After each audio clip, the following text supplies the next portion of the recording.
If you're spending thousands on advanced skincare treatments like CO2 lasers or Morpheus 8 to really get that collagen production going to tighten and firm your skin, there's something you really need to know.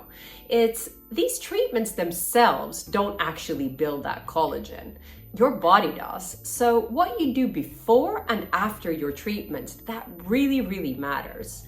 And I've just had my second CO2 laser treatment, and today I'm going to be sharing with you the 7 top tips to really maximize that collagen production and get the best results. The first thing you want to focus on is protein, and this is so important because collagen isn't just coming from thin air. You actually need the amino acids to produce that collagen.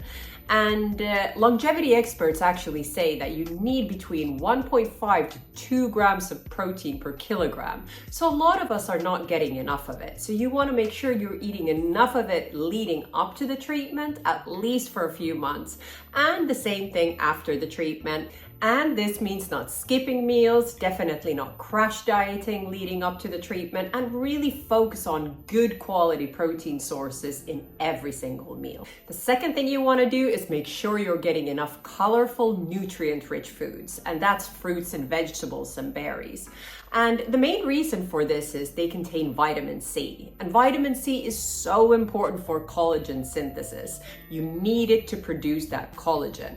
So it's not really about chasing expensive supplements. You can definitely add a natural vitamin C supplement if you like. But the key here is to get enough of those foods because they also contain nutrients that will help with your body's repair process. You want to avoid excess inflammation during this time as well. And inflammation isn't always bad. We actually want some inflammation because that will help with the healing process once you've had the treatment. But what I'm talking about is adding excess inflammation on top of the process. So any internal inflammation or external. So what this means is make sure you're eating well because that will impact your internal state, and avoid heat. That is definitely important. And then you also want to avoid alcohol. And if you're run down and you're not feeling well, don't have a treatment at this time because then your body will be inflamed and it might then impact your results. Now you want to keep your skincare super boring following the treatment. And this is because your skin barrier has just had controlled injury. And that means that we don't want to start with active ingredients too soon after the treatment. So for me, what I focused on was Cicaplast. It's a really good range from La Roche-Posay. I had the spray. I also had the cream, the hydration cream that I slathered on throughout my recovery because your skin is screaming for moisture, and also the sunblock. And I also got myself some Evian spray water that I sprayed on a lot because your skin can get quite hot, and like I said, it's screaming for moisture. But the bottom line is just keep it super boring until your barrier is fully healed for optimal results, and that's usually about until 2 weeks after the treatment.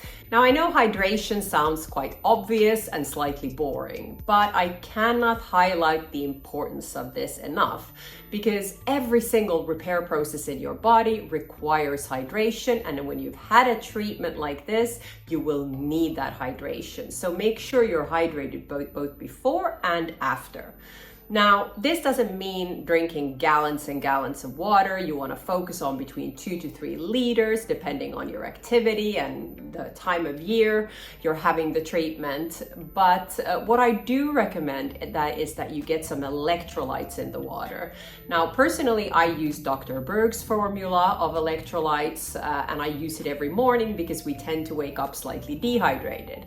But you can also make your own natural electrolyte water just by adding some sea salt, honey, and lemon. Now, recovery is part of the treatment, and for me, that was one of the biggest mind shifts that I had to make.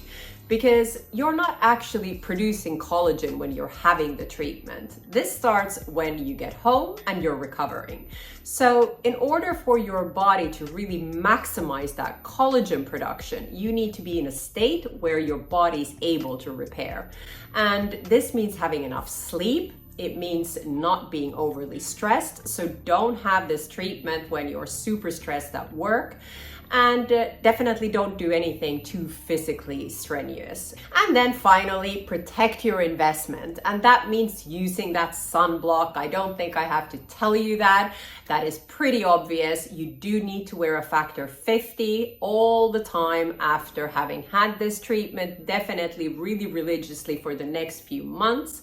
I had my first CO2 treatment in April. I'm doing a course of them, so I don't need to have a super intense one.